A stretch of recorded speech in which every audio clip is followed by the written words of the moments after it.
Hujan turun rintik-rintik di luar jendela kafe, membasahi jalanan kota yang sudah gelap. Di dalam, denting sendok beradu dengan cangkir kopi dan bisik-bisik percakapan menjadi latar belakang yang samar. Clara menyeruput latte. Matanya menerawang jauh ke balik uap panas yang mengepul sudah 5 tahun. 5 tahun sejak ia terakhir kali melihat senyum itu, mendengar tawa itu, merasakan genggaman tangan itu. Melamun lagi, suara Tara, sahabatnya sejak bangku SMP, membuyarkan lamunan Clara. Pasti mikirin dia kan? Clara hanya tersenyum tipis, tidak menyangkal. Bagaimana ia bisa menyangkal? Baginya, aroma kopi ini pun terkadang mengingatkannya pada Daniel. Daniel, cinta pertamanya, cinta sejatinya, dan cinta yang tak pernah benar-benar pergi dari hatinya. Kamu tahu, kan sekarang dia sudah bahagia dengan Siska, kata Tara lembut, mencoba menyadarkan sahabatnya. Mereka bahkan baru merayakan ulang tahun pernikahan yang ketiga. Kata-kata Tara seperti belati dingin yang menusuk. Clara tahu itu. Ia melihatnya di media sosial, senyum lebar Daniel di samping Siska yang cantik, potret keluarga kecil mereka yang sempurna dengan seorang putra yang menggemaskan. Dunia tahu mereka bahagia, tapi dunia tidak tahu bahwa di sudut hati Clara, kebahagiaan itu justru menciptakan jurang yang semakin dalam. Aku tahu, Tar, jawab Clara pelan, menatap tetesan air hujan yang mengalir di kaca. Aku sungguh turut bahagia untuknya. Namun, ada nada kebohongan dalam kalimat itu yang hanya Tara yang bisa mendengarnya. Bagaimana bisa bahagia melihat orang yang paling kau cintai bahagia dengan orang lain? Rasa sakit itu selalu ada, bersembunyi di balik senyuman dan kata-kata ikhlas, seperti bayang-bayang.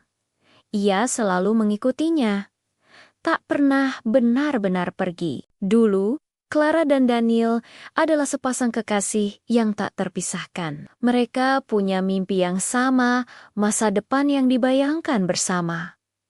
Namun, takdir punya rencana lain. Perbedaan pandangan keluarga, tuntutan karir, dan serangkaian kesalahpahaman kecil yang menumpuk, perlahan mengikis pondasi cinta mereka. Daniel akhirnya memilih untuk melepaskan Clara demi kebahagiaan yang ia yakini akan ditemukan Clara tanpa dirinya. Atau mungkin demi kebahagiaan yang ia temukan bersama Siska yang muncul tak lama setelah perpisahan mereka. Clara masih ingat hari itu, hari ketika Daniel mengucapkan perpisahan dengan mata berkaca-kaca namun suara yang mantap. Aku ingin kamu bahagia, Clara.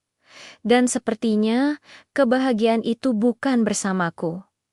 Sejak saat itu, dunia Clara terasa hampa. Ia mencoba melupakan, mencoba membuka hati untuk yang lain. Ada beberapa pria yang datang dan pergi dalam hidupnya, menawarkan cinta dan perhatian, tapi tak ada satupun yang bisa mengisi ruang yang ditinggalkan Daniel. Setiap sentuhan, setiap kata manis selalu terasa palsu. Karena bayang-bayang, Daniel selalu berdiri di antara dirinya dan pria-pria itu. Kamu harus move on, desak Tara lagi. Kali ini dengan nada yang lebih tegas. Kamu pantas mendapatkan seseorang yang mencintaimu sepenuh hati tanpa bayang-bayang masa lalu. Clara menghela napas. Aku sedang berusaha, Tar. Sungguh. Tapi bagaimana caranya? Bagaimana caranya mengusir bayang-bayang itu jika setiap kali ia melihat sebuah bangku taman yang sepi?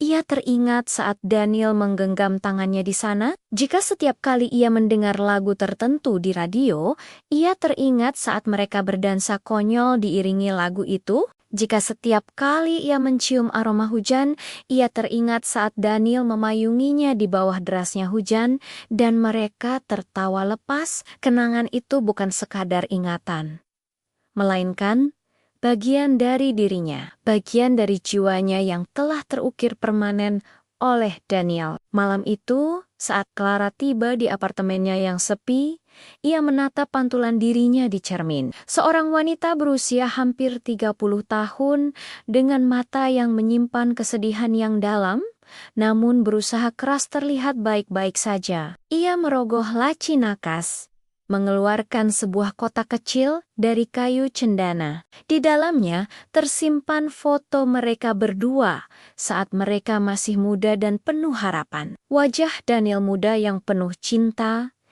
menatapnya seolah ia adalah satu-satunya di dunia. Daniel, bisiknya pada foto itu, air mata mulai menetes membasahi pipinya. Mengapa bayang-bayangmu tak pernah pergi? Ia tahu ini gila. Ia tahu ini tidak sehat. Tapi ia tidak bisa berhenti. Ia merasa seperti kapal yang kehilangan arah, terombang-ambing di lautan kesendirian, dengan mercusuar satu-satunya yang ia kenal, kini menerangi pantai orang lain.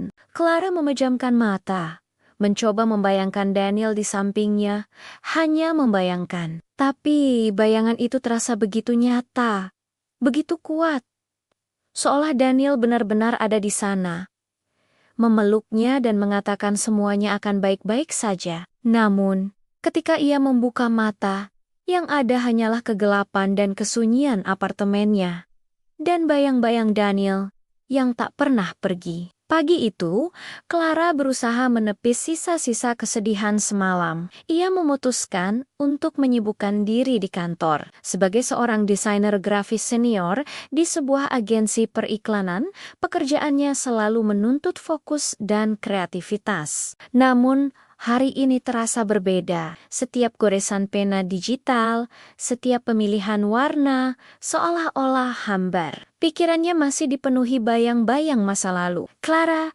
bisa ke ruang meeting sebentar? Suara kepala departemen, Pak Arya, terdengar dari intercom. Ada klien baru yang ingin membahas konsep awal.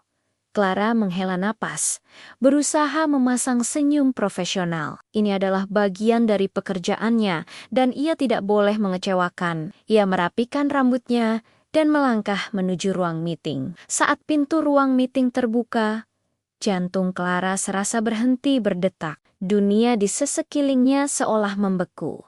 Suara-suara di dalam ruangan meredup, dan semua warna memudar, menyisakan satu titik fokus yang begitu jelas. Di sana, duduk di seberang meja, dengan senyum tipis yang ia kenal betul adalah Daniel. Bukan Daniel yang ia lihat di foto-foto media sosial. Bukan Daniel yang ia bayangkan dalam lamunan. Ini adalah Daniel nyata, dalam balutan setelan bisnis yang rapi, dengan rambut sedikit lebih pendek dan guratan kedewasaan di wajahnya. Namun, mata itu masih sama.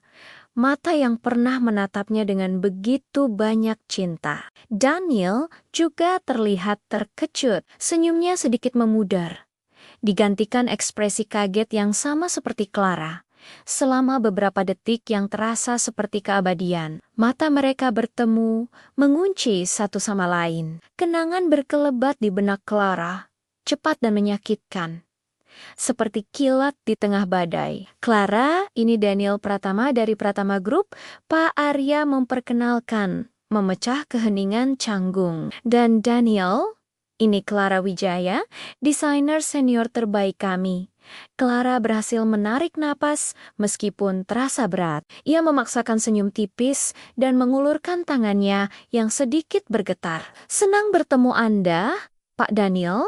Suara Daniel terdengar sedikit lebih serak dari yang Clara ingat. Senang bertemu Anda juga, Bu Clara.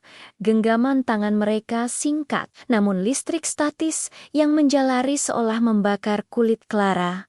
Aroma parfum Daniel yang tak banyak berubah, seketika menyeruak, membawa kembali memori-memori lama yang terkubur dalam-dalam. Rapat dimulai, namun Clara kesulitan fokus. Kata-kata Pak Arya dan Daniel tentang target pasar, brand identity, dan strategi kampanye hanya seperti dengungan di telinganya. Matanya sesekali mencuri pandang ke arah Daniel, yang kini terlihat lebih serius dan profesional. Ia sesekali tersenyum saat berinteraksi dengan Pak Arya, senyum yang tak asing namun kini bukan miliknya lagi.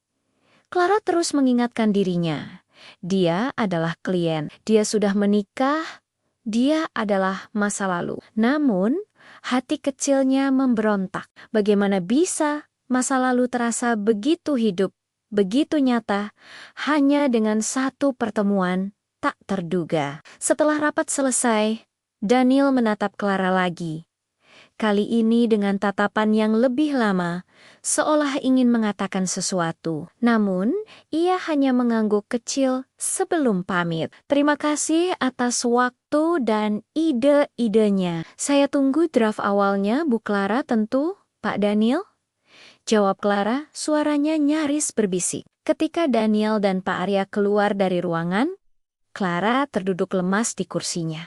Keringat dingin membasahi telapak tangannya. Perasaannya campur aduk, kaget, sedih, rindu, dan sedikit rasa sakit yang menusuk. Bayang-bayang yang semalam ia rasakan kini berdiri di hadapannya, tak lagi hanya bayangan, melainkan sosok nyata yang akan kembali hadir dalam kesehariannya. Malam harinya, Clara tak bisa tidur.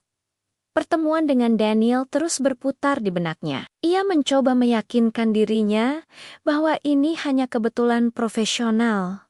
Tapi hatinya tahu, ini lebih dari itu. Ini adalah takdir yang kejam atau mungkin sebuah ujian yang belum selesai. Ia membuka ponselnya, membuka akun media sosial Daniel. Terakhir kali ia melihat, ada foto Daniel dengan Siska dan putra mereka yang berusia 2 tahun. Sebuah keluarga bahagia, sempurna, tanpa celah. Daniel terlihat sangat mencintai keluarganya, dan itu membuat Clara semakin tenggelam dalam kesedihan. Bagaimana mungkin aku bisa melupakanmu jika semesta terus membawamu kembali ke sisiku? Bisik Clara pada kegelapan. Ia tahu pekerjaan ini akan membawanya berinteraksi lebih lanjut dengan Daniel. Ia harus profesional. Tapi bagaimana caranya berpura-pura bahwa hatinya tidak berteriak setiap kali melihat Daniel? Bagaimana caranya mengabaikan detak jantungnya yang tak karuan setiap kali Daniel berbicara? Clara merasa terperangkap. Terperangkap antara masa lalu yang tak mau pergi dan masa kini yang menuntutnya untuk bergerak maju. Pertemuan tak terduga itu telah membuka kembali luka lama yang ia kira sudah mengering. Dan kini, bayang-bayang Daniel tak hanya berbisik di benaknya, melainkan berdiri tegak di hadapannya, menantangnya untuk menghadapi kenyataan pahit bahwa cinta pertamanya, cinta sejati yang ia yakini, kini adalah milik orang lain.